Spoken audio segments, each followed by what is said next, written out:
Como lo habíamos anunciado, hoy hay manifestación por parte del Sindicato Nacional de Trabajadores de la Educación en la sección 26. Nos dicen que ya se están concentrando. La manifestación va a empezar a las 8:30 saliendo de la ESCA, de la ETI, De de la la ETI. Secundaria Técnica número 1 de la ETI.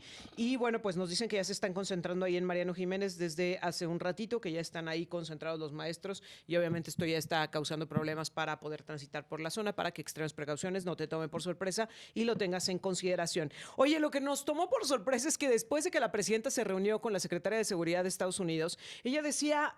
Fue una reunión muy amable en donde nosotros les dejamos en claro la autonomía de México, etcétera, y sale la secretaria a decir que pues no, que al contrario le han puesto cada vez más presión a México y que se la van a seguir poniendo e incluso le exigen el reforzamiento de la seguridad en la frontera sur y hasta la posibilidad de que México tenga que compartirles los datos biométricos, no solo de quienes están llegando como migrantes, sino también buscar que se compartan informaciones sensibles en materia de seguridad. Pero esto está normado de alguna manera o de pronto pues se pueden llegar a generar estos convenios entre las diferentes naciones. De eso buscamos las respuestas con el licenciado José Mario de la Garza. Licenciado, muy buenos días. Hola, Erika, ¿cómo estás? Qué gusto saludarte. Buenos días, Jonathan. Bien. Buen día. Saludos a la auditoría. Licenciado, ¿qué tanto están justificadas actuaciones de intercambio de información sensible entre las naciones bajo el argumento de la seguridad? Polémica se genera porque precisamente hay una iniciativa que está mandando la presidencia que tiene que ver con la creación de este registro único de identidad donde se está estableciendo. Licenciado, perdóname que te interrumpa, es que tenemos problemas ahí en la comunicación, se escucha entrecortado y vamos a tratar de mejorarla para poder platicar de mejor manera y atender a mayor cabalidad a lo que nos está compartiendo el licenciado José Mario de la Garza. Y es que, bueno, pues se había planteado incluso la posibilidad de esto, de que se comparte el banco de datos biométricos de México hacia Estados Unidos, lo cual pues sí es delicado, ya lo decíamos, porque es información sensible, a final de cuentas, por parte de los ciudadanos. Licenciado, estamos retomando la comunicación. ¿Se oye mejor? Sí, perfecto, te escuchamos muy bien.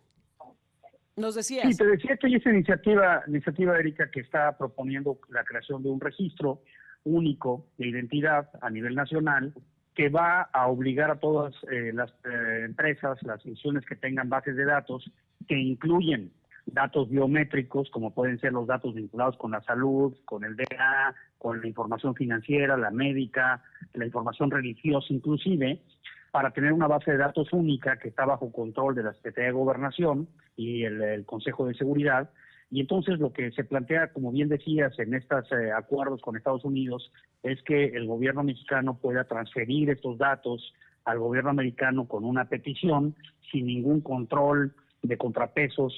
Muchas veces cuando se están transmitiendo estos datos, Erika, lo que se pide es que haya un control judicial, que haya un contrapeso, que haya una revisión de qué se entrega, por qué se entrega, en qué condiciones se entrega, para qué fines se va a utilizar, y que no tengamos como, pues digamos, un esquema en donde pues basta una petición que hace un gobierno a otro para que tú le entregues bases de datos pues que pueden contener información muy sensible, Erika, y pues que podrían poner en riesgo a muchas personas que son inocentes, que no tienen ningún tema relacionado con cuestiones de seguridad o de justicia, y que estamos como México pues entregando esta información sin ningún contrapeso, sin ninguna restricción. Ya se alzaron las voces en el Senado mexicano porque pues hay preocupación de que esta información se recupere, se entregue y que no tengamos control sobre ella. Ahí está la discusión en este momento. Ahora, hay varios temas en los que me quiero detener, licenciado, porque de pronto parece que se está criminalizando no solo a los migrantes, sino se está criminalizando de manera general a la ciudadanía, a los mexicanos. Y entonces nos tienen que tener observados y nos tienen que tener vigilados.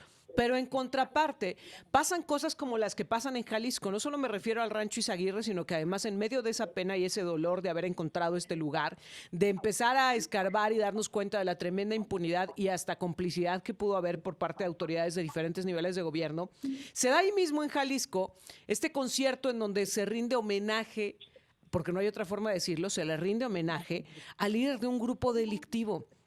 Este tipo de cuestiones, licenciado, ¿cómo tendrían que ser abordadas? Estados Unidos ya les retiró la visa de trabajo y la visa de turistas al grupo involucrado, pero en México no se ha dicho nada al respecto.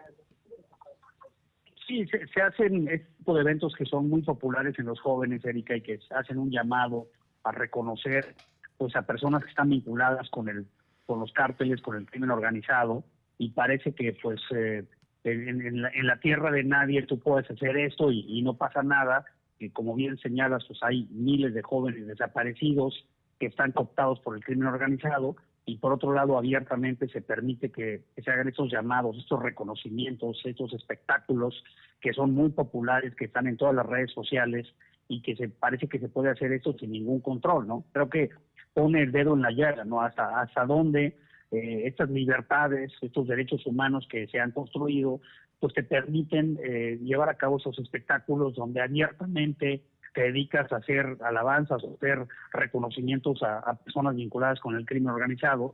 Sí creo que debemos entrarle a un tema regulatorio en ese sentido, y ponerlo con mucho cuidado, Erika, también, para no restringir con ese tipo de leyes temas de libertad de expresión, de opinión o de puntos de vista. Pero me parece que el esfuerzo que tenemos que hacer como sociedad para que este tipo de eventos no se hagan, nuestros jóvenes no sean reclutados, y que no estemos en este tipo de eventos, pareciera como que se pueden hacer sin ningún problema. Y como bien dices también, la recolección de datos y la presunción de inocencia tenemos que protegerla. Es un momento muy complejo, Erika, porque por un lado, pues tiene todas estas preocupaciones que se están enfrentando como sociedad. Por el otro lado, también está la protección de los derechos humanos, y hay que legislar con mucho cuidado, Erika. Tiene que hacerse con mucho entendimiento, para que tampoco estas leyes nos vayan a generar una restricción a los periodistas como ustedes, y que mañana pues también sea muy fácil criminalizar a cualquier persona por las expresiones y los puntos de vista. Me parece que es un tema de la mayor importancia y de la mayor complejidad para poder hacer algo que sea armónico con la problemática de crimen que tenemos, y con el respeto a los derechos humanos que también que tenemos que entender y enfrentar con mucha claridad. En el tema de los narcocorridos, de los corridos tumbados, todo este tipo de expresiones, licenciado, ¿dónde está la línea? ¿Dónde se marca la línea de lo que es pues una expresión musical simple y sencillamente, y de lo que se convierte en una alegoría al delito, al delincuente, de donde ya se rompe una línea? Porque además, dicho sea de paso, en este país se han manejado pues versiones por parte de la autoridad, no es que lo estemos interpretando ni que queramos ver moros con tranchetes, ni mucho menos. La autoridad misma ha dejado al descubierto en varias ocasiones que a través de las canciones se envían mensajes entre los grupos delictivos, se recluta chavos, jóvenes, etcétera. ¿Dónde está esta línea? Y yo te preguntaría, a ver, ¿tiene que ver la música con esta cultura que se está viviendo en este país y con este problema de los grupos delictivos? Pues mira, Erika, ya tenemos a nivel de legislación delitos que tipifican ese tipo de conductas de apología a la comisión de crímenes, a la apología, el llamado a participar en delincuencia organizada. Digamos, eso ya está legislado, ya hay un tipo penal, está regulado a nivel federal, se puede perseguir y se puede iniciar una carpeta por este tipo de conductas. Es un delito que, si bien está legislado, quizás te diría yo dos comentarios. Uno, habría que revisarlo, porque cuando se legisló, Erika, pues no estábamos en el mismo contexto en el que nos encontramos ahorita en México, y habría que volver a revisar la forma en la que se redactó y quizás actualizar. Pero ese sería un primer comentario. Un segundo, Erika, es que también la autoridad tiene que actuar, porque mira, se dan este tipo de eventos donde se hacen estas apologías, estos llamados, como bien dices, estas música que está codificada para entenderse entre bandas de delincuencia, y también vemos, Erika, que aun y cuando está ahí el delito, pues no pasa nada, no hay carpetas, no hay investigaciones. Más rápido actúan los americanos cancelando visas que nosotros en nuestro país, donde se podría ya iniciar una investigación, buscar esas bandas, de dónde sale el dinero, cómo están financiadas, quién las patrocina, y hacer una investigación. Acuérdate que cuando se inicia una carpeta, pues es el inicio de una investigación. Nadie está diciendo que cometiste un delito, que están investigando. Pero yo creo que tenemos que pasar de la narrativa que hemos comentado con ustedes muy frecuentemente de México, en donde los problemas se quieren legislar proponiendo leyes, pero que luego nadie aplica, Erika. Nadie las vuelve una cuestión práctica. No hay autoridades, no hay denuncias, no hay procedimientos, no hay personas que estén enfrentando una responsabilidad por hacer esto. Yo te diría, no es tanto un problema de ley, es un problema de impunidad, y es un problema en donde se toleran estas cuestiones. se permiten estos conciertos, pues no pasa nada, Erika. Creo que tendremos que cambiar también la manera de actuar. Fíjate los americanos cómo actuaron. En un día acabaron diciendo a estas personas que les cancela la visa, no pueden entrar a nuestro país. Sí. Bueno, te puede parecer exagerado, o te puede parecer que es una medida restrictiva, pero bueno, hubo una actuación, hubo una consecuencia. A mí lo que me preocupa, Erika, Jonathan, es que vivamos en un país en donde pasan estas cuestiones y la respuesta es que la autoridad no hace nada, ¿no? Sí hay muchas notas en la prensa, sí hay muchos políticos quejándose, pero tenemos que transitar a las consecuencias, Erika, a las responsabilidades, a las sanciones. ¿Quién financió el evento? ¿Por qué lo financian? ¿En dónde se lleva a cabo? ¿Quiénes son los involucrados? No nada más es la banda, Erika. Claro. Hay muchas más personas que se benefician de ello. Hay gente que está ganando dinero con estos corridos. Están las empresas que difunden la música, están las plataformas. O sea, ve la gama de involucramiento que hay. No es nada más la banda. Yo diría que abramos el espectro para que se analice con mucho más detenimiento quiénes son todos los que se benefician con este tipo de apologías, claro, y quiénes son los que le sacan provecho y ganan dinero. Ahora, tengo que hacer una pausa, licenciado, pero quiero que sigamos platicando contigo, si nos lo permites, para que hablemos también. A ver, mientras tanto, Estados Unidos, como lo decía, sí está actuando e incluso está presionando a México con respecto a la responsabilidad de los funcionarios públicos que podrían estar vinculados con el crimen organizado o tolerando la actuación del crimen organizado. ¿Cómo tiene que reaccionar México? De eso platicamos al regresar. Estamos conversando con el licenciado José Mario de la Garza. Enseguida volvemos. Estamos de regreso y estamos platicando con el licenciado José Mario de la Garza. Hablábamos antes de la pausa, licenciado, de cómo pues Estados Unidos sí tomó acción con respecto a esta apología del delito, a este homenaje en un concierto masivo y cómo de pronto la autoridad mexicana se queda en el, pues lo vamos a revisar, ¿no? Como hemos visto en muchos temas y en muchos casos, y tú lo decías, para bien o para mal, exagerado o no, hay una reacción de Estados Unidos y no la hay de México. Y esto me llama la atención porque gran parte de la presión que Estados Unidos en el gobierno de Donald Trump ha puesto hacia nuestro país va justamente en ese sentido, en decir es que no están haciendo lo que esperamos que hagan. Incluso después de esta reunión con la secretaria de Seguridad de Estados Unidos, la presidenta decía, nos fue muy bien, marcamos límites, etcétera, y la secretaria decía, no están haciendo lo que nosotros pedimos, lo que nosotros esperamos, no están haciendo lo que el presidente Donald Trump espera. Y esto me lleva justamente a los señalamientos que el gobierno de Estados Unidos ha hecho sobre los vínculos que podrían existir entre funcionarios públicos en México y el crimen organizado. Y ha señalado hasta los más altos niveles. El gobierno de Estados Unidos ha hablado incluso de gobernadores, exgobernadores, funcionarios públicos, etcétera. ¿Qué tendría que estar haciendo al respecto el gobierno mexicano? Y también te lo tengo que preguntar. Si no lo hace el gobierno mexicano, ¿qué ves que podría hacer el gobierno de Estados Unidos? Mira, dos comentarios, Erika.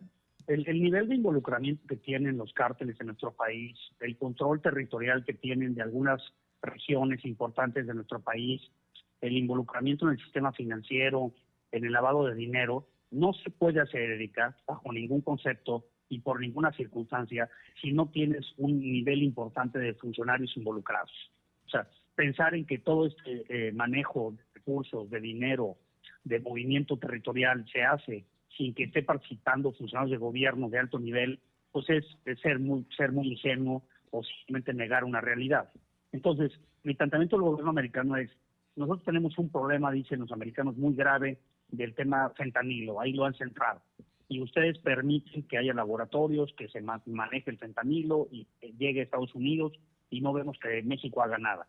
Y efectivamente, si tú ves los datos de carpetas de investigación, delitos que se denuncian, solamente te voy a proporcionar un dato. 95% de todos los delitos que se mencionan, que se cometen en nuestro país, no llegan a las fiscalías, Erika. En México, en lo que ha registrado el INEGI, más o menos se cometen en un año 3,5 millones de delitos. Eso es lo que ha medido el INEGI en las últimas encuestas que ha realizado, Erika. De esos 3,5 millones, puede subir, puede bajar un poco. Imagínate que el 95% de todo el espectro de comisión de delitos nunca llega a las autoridades, nunca se denuncia, nunca es del conocimiento. Pues claro que no se hace nada, porque la autoridad ni siquiera tiene el conocimiento de la comisión de esos delitos, Erika. Desde ahí partimos, ¿no? Desde esta cifra negra que se ha comentado mucho en México, y luego síguele para adelante con todo lo que pasa en las fiscalías, tanto en las fiscalías locales como a nivel nacional. Y mira, Erika, lo hemos explicado tú y yo con Jonathan muchas veces, ¿no? ¿Quiénes están en la cárcel en México? Básicamente son personas humildes que no tienen forma de defenderse. y que fueron detenidas arbitrariamente por la policía. Pero no ves a los grandes capos, no ves al crimen organizado, no ves a las instituciones que están vinculadas con el tema financiero, no los ves, ¿no? Hay que extraditarlos de manera rápida o mandarlos a Estados Unidos para que allá los procesen, porque los grandes capos de México están procesados en Estados Unidos, no en México, ¿no? Entonces, sí, yo creo que sí hay un tema pendiente. Nos duele mucho que venga a Estados Unidos a decírnoslo con un presidente tan prepotente, con un presidente tan agresivo, con una gente dedicado a parte de su vida a violar derechos humanos. Nos duele y nos lastima, Erika, que eso pase, pero pues también tenemos que reconocer la realidad, ¿no? Y eso es lo que está pasando. Mientras no cambiemos el sistema de justicia, yo lo platicaba este fin de semana con unas personas, Erika, más que la votación de jueces y magistrados que se ha iniciado ahora las campañas, tendríamos que enfocarnos en las fiscalías, Erika, en qué recursos tienes, cómo se hacen las investigaciones, con qué dinero, cuáles son tus elementos profesionales, cómo investigas los delitos. Yo creo que ahí está el gran tema de México. Entonces, eso no lo estamos haciendo. Ahora, también tienes, Erika, con relación a los Estados Unidos, este tema de la petición que te están haciendo de enviar mexicanos allá sin seguir procedimientos de extradición, y lo que platicábamos, ¿no? La entrega de información y de datos. Pareciera que en México le sale más fácil, Erika, y sale más barato, pues mandarle gente para que allá los encarcelen, allá los procesen, y mandarles información para que ellos hagan ese trabajo, y que mañana con el convenio que se va a firmar en esos días para que intervengan desde un punto de vista militar, que se ha dicho que es como de adiestramiento, pero pues también no dudas, pues mañana tienes al ejército americano operando en tu país, con todos los datos disponibles de las bases de datos biométricas y con las peticiones que te hacen para que se procesen en Estados Unidos los delincuentes. Creo que es un tema de soberanía que no podemos permitir, ¿no? O sea, al rato, entonces, ¿qué país tienes en donde no se juzga a nadie y el país vecino es el que dicta tus medidas se encarga de quién todo. Se va a la cárcel y quién no, ¿no? Claro. Y ahí también hay un riesgo, Erika, ¿no? Porque pueden acabar en la cárcel también. Honestamente, tú y yo lo hemos platicado, pues personas que no tengan ninguna responsabilidad criminal, ¿no? También me parece riesgoso, ¿no? Me parece riesgoso por ahí. Ahora, ¿ves por factible, ahí va el tema, Erika, ¿no? ¿Ves factible que el gobierno mexicano actúe en contra de funcionarios públicos que podrían estar vinculados al crimen, que podrían traer a historias? Ha habido gobernadores muy señalados, ¿no? De esta presunta complicidad con el crimen. ¿Ves que el gobierno mexicano vaya por ellos? No, definitivamente no, Erika. No, hay mucho discurso, hay mucha narrativa, hay mucha propaganda que lo hacen apoyados también de sus programas sociales y de sus fuentes que ya tienen muy pagadas y muy establecidas, pero pues esto no se logra con discursos, Erika, ni con iniciativas.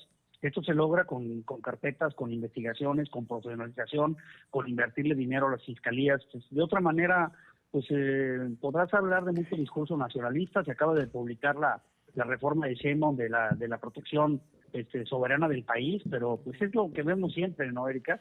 Mucho ruido y pocas nueces, muy poca sustancia, muy poca acción concreta, y yo creo que México sigue siendo un país de mucho discurso, de muchas leyes y de poca contundencia y de poca acción concreta, ¿no? Creo que eso es lo que nos falta. No creo que vaya a cambiar nada, Erika. Es el efecto gato pardo, ¿no? Mover todo para que todo siga igual. Licenciado José Mario de la Garza, como siempre, muchas gracias. Abrazo muy fuerte para los dos. Seguimos en contacto. Muy buenos días. Igualmente, muy buenos días. El licenciado José Mario de la Garza platicando con nosotros.